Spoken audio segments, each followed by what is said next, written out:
Assalamualaikum warahmatullahi wabarakatuh. Saya Azahra Udo, NPM 1857051001 dari kelas B.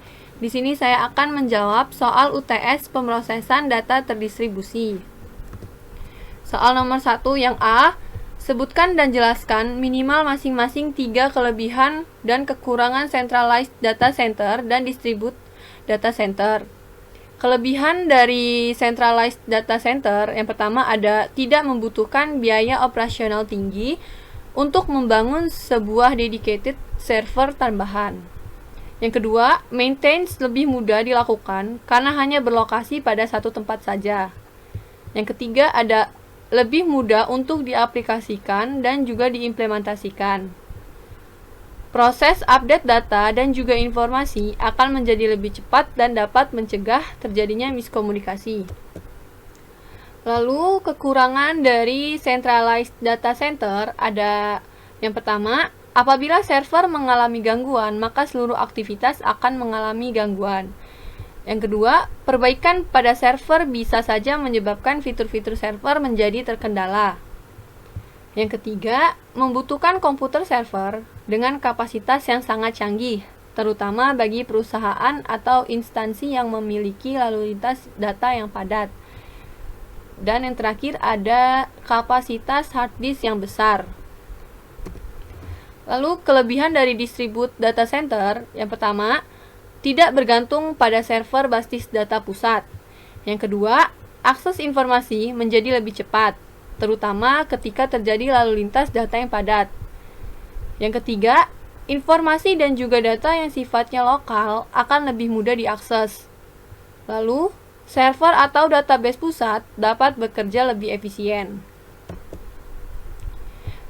Kekurangan dari distribute data center, biaya implementasi yang tinggi, biaya operasional seperti listrik dan juga maintenance jaringan yang cukup tinggi. Hanya cocok digunakan pada perusahaan yang sangat besar dan memiliki kebutuhan data yang tinggi seperti perbankan. Lalu soal nomor 1 yang B, sebutkan dan jelaskan jenis-jenis virtualization dalam data center. Yang pertama ada network layer consolidation and virtualization. Lapisan jaringan mengkonsolidasi terkoneksi antara sumber daya jaringan untuk dibagikan. Virtualisasi memungkinkan penugasan dinamis sumber daya jaringan untuk pengguna dan aplikasi dengan layanan seperti Dynamic Host Configuration Protocol atau DHCP dan Network Access Control atau NAC. Switch jaringan mampu mendukung VLAN yang umumnya melalui Ethernet yang memungkinkan untuk mengimplementasikan virtualisasi. Lalu yang kedua ada Storage Layer Consolidation and Virtualization. Mengkonsolidasikan dan virtualisasi storage. Virtualisasi data center melalui interkoneksi jaringan dengan storage network atau SAN. Konsolidasi penyimpanan menggabungkan SAN dengan switch maka mendukung virtualisasi teknologi SAN. Lalu yang ketiga ada Compute Layer Consolidation and Virtualization. Komponen terakhir dari virtualisasi adalah compute layer.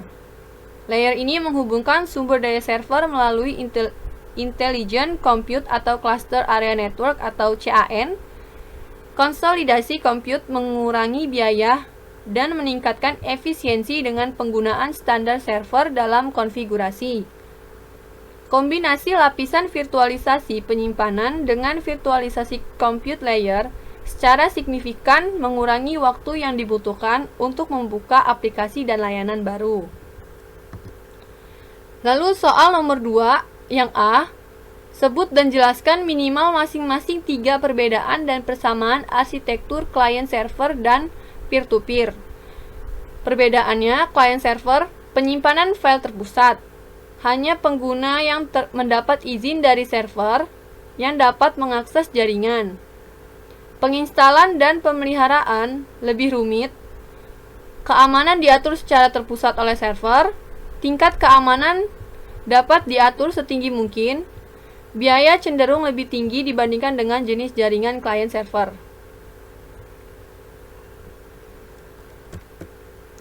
Lalu peer-to-peer, setiap pengguna dapat berhubungan ke jaringan. Penginstalan dan pemeliharaan dilakukan dengan cara yang mudah dan cepat. Tingkat keamanan rendah dibandingkan dengan jenis jaringan client-server. Tempat penyimpanan file tidak terpusat. Biaya operasional lebih rendah dibandingkan dengan jenis jaringan client-server. Keamanan diatur oleh setiap pengguna. Lalu ada persamaan dari client-server dan peer-to-peer. Sama-sama mempunyai server, hanya saja berbeda tempat, berfungsi untuk membagi koneksi dalam suatu koneksi jaringan. Semua komputer terhubung ke jaringan yang sama untuk komunikasi atau memindahkan data. Lalu soal nomor 2 yang B, apa yang dimaksud dengan komunikasi data asinkronus dan sinkronus? Asinkronus adalah komunikasi secara tertunda dengan menggunakan media seperti email, forum, dan membaca atau menulis dokumen online melalui World Wide Web. Asinkronus adalah proses komunikasi data yang tidak terikat dengan waktu tetap.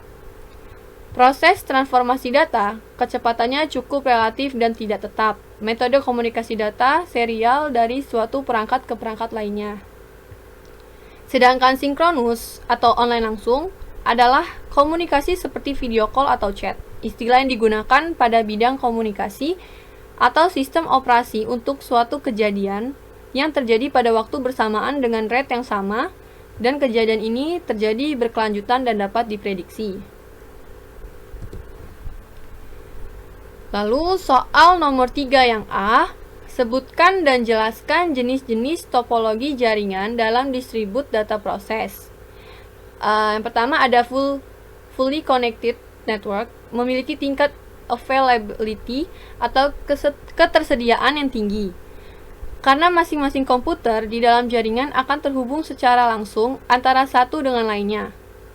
Namun dalam sistem ini, hubungan yang terjadi akan banyak sekali sehingga akan membutuhkan biaya yang besar. Dan tidak cocok bila diterapkan ke dalam skala yang besar, misalnya setingkat corporate. Ini adalah contoh gambarnya.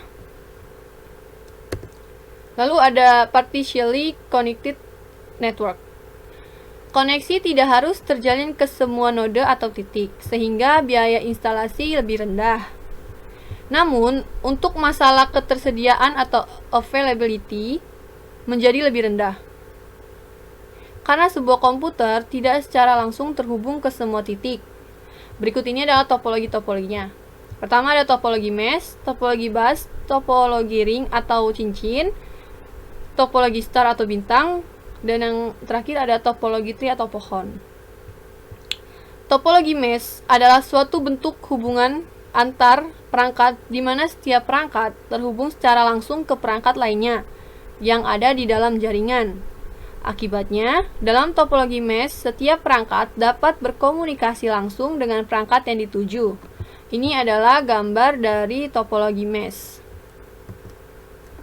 Lalu ada topologi bus. Pada topologi linear bus, semua PC dihubungkan pada jalur data yang berbentuk garis lurus. Sehingga data yang dikirim akan melalui semua terminal pada jalur tersebut. Jika alamat data tersebut sesuai dengan alamat yang dilalui, maka data tersebut akan diterima dan diproses. Namun jika alamat tidak sesuai, maka data akan diabaikan oleh terminal yang dilalui, dan pencarian alamat akan diteruskan hingga ditemukan alamat yang sesuai. Ini adalah gambar dari topologi bus. Lalu ada topologi ring. Pada topologi ring, semua PC atau terminal dihubungkan pada jalur data yang membentuk lingkaran. Topologi ring biasa juga disebut sebagai topologi cincin karena bentuknya seperti cincin yang melingkar. Sehingga setiap terminal dalam jaringan saling tergantung, akibatnya apabila terjadi kerusakan pada satu terminal, maka seluruh jaringan akan terganggu. Ini adalah topologi ring. Lalu ada topologi star. Seperti namanya, susunan pada topologi star sama seperti bintang. Topologi ini memiliki node inti atau tengah yang disambungkan ke node lainnya. Jika salah satu Ethernet card rusak atau salah satu kabel pada terminal putus, maka keseluruhan jaringan masih tetap bisa berkomunikasi atau tidak terjadi down pada jaringan keseluruhan tersebut. Ini adalah gambar dari topologi star. Lalu ada topologi tree. Topologi jaringan komputer tree merupakan gabungan dari beberapa topologi star yang dihubungkan dengan topologi bus. Jadi setiap topologi star akan terhubung ke topologi star lainnya menggunakan topologi bus. Biasanya dalam topologi ini terdapat beberapa tingkatan jaringan, dan jaringan yang berada pada tingkat yang lebih tinggi dapat mengontrol jaringan yang berada pada tingkat yang lebih rendah. Ini adalah gambar dari topologi tree seperti ini, seperti pohon. Lalu nomor 3 yang B, jelaskan dan gambarkan cara kerja modem dalam komunikasi data. Cara kerja modem. Dalam penggunaannya, modem bertugas merubah data dalam bentuk analog dan digital.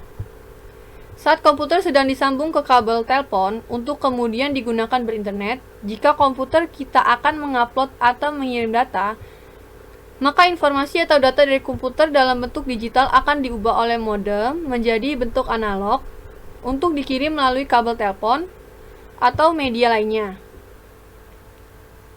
Saat data atau informasi analog tadi sampai ke komputer tujuan, maka modem yang tadinya ada pada satu komputer tujuan akan mengubah kembali bentuk data tersebut menjadi bentuk digital, sehingga bisa diproses oleh komputer tujuan tadi. Begitu pula saat kita mendownload data atau file. Data tersebut merupakan data analog saat berada pada kabel telepon, namun saat proses masuk ke komputer kita, modem akan seketika itu juga mengubahnya menjadi bentuk digital agar bisa ditampilkan. Hal inilah yang memungkinkan perangkat komputer di internet di berbagai belahan dunia bisa berinteraksi satu sama lain. Ini adalah contoh gambarnya.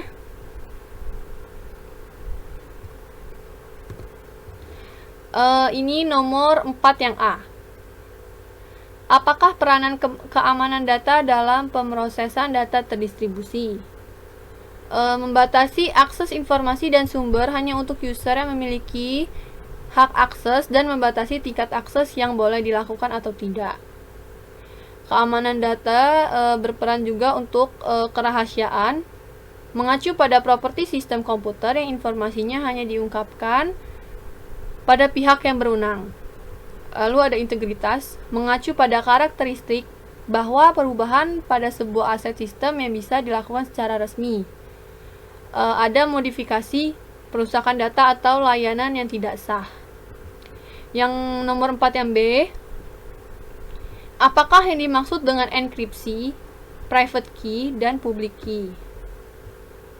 Enkripsi adalah sebuah metode mengubah bentuk atau wujud dari sebuah data menjadi wujud yang tidak mudah untuk dipahami begitu saja tanpa menggunakan sebuah pola atau kunci tertentu. Lalu private key adalah bersifat rahasia dan hanya diketahui oleh pemiliknya. Dalam metode tradisional, private key hanya dibagikan dalam komunikator untuk mengaktifkan enkripsi dan deskripsi pesan. Lalu ada public key. Public key tidak dirahasiakan oleh pemiliknya, tapi siapapun boleh mengetahuinya.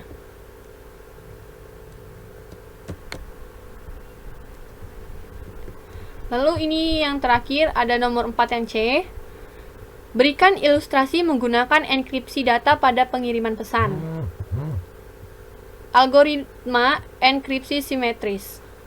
Algoritma simetris adalah suatu algoritma di mana kunci enkripsi yang digunakan sama dengan kunci deskripsi, sehingga algoritma ini disebut juga sebagai single key algoritma. Contohnya, jika Alice mengirimkan Bob sebuah pesan yang dilindungi oleh enkripsi simetris, ia akan dibutuhkan untuk membagikan kunci yang sama digunakan untuk mengenkripsi pesan tersebut, sehingga Bob dapat mendeskripsikan pesan tersebut. Ini berarti jika seseorang yang jahat dapat mengintersepsi kunci tersebut, mereka akan dapat mengakses informasi terenkripsi tersebut. Ini adalah enkripsi simetris. Gambarnya seperti ini. Lalu ada algoritma enkripsi asimetris. Algoritma asimetris adalah suatu algoritma di mana kunci enkripsi yang digunakan tidak sama dengan kunci deskripsi. Pada algoritma ini menggunakan dua kunci, yakni kunci public dan kunci private. Contohnya, jika Alice menggunakan skema asimetris, ia dapat mengenkripsi pesan tersebut dengan kunci publik milik Bob, sehingga Bob akan dapat mendeskripsikan pesan tersebut dengan kunci pribadinya. Maka dari itu, enkripsi asimetris menawarkan sebuah tingkatan keamanan yang lebih tinggi, dikarenakan jika seseorang mengintersepsi pesan mereka dan menemukan kunci pribadi milik Bob, mereka tetap tidak akan dapat mendekripsi pesan tersebut. Ini adalah gambar dari algoritma asimetris. Sekian dari saya. Apabila ada salah kata mohon maaf. Terima kasih. Wassalamualaikum warahmatullahi wabarakatuh.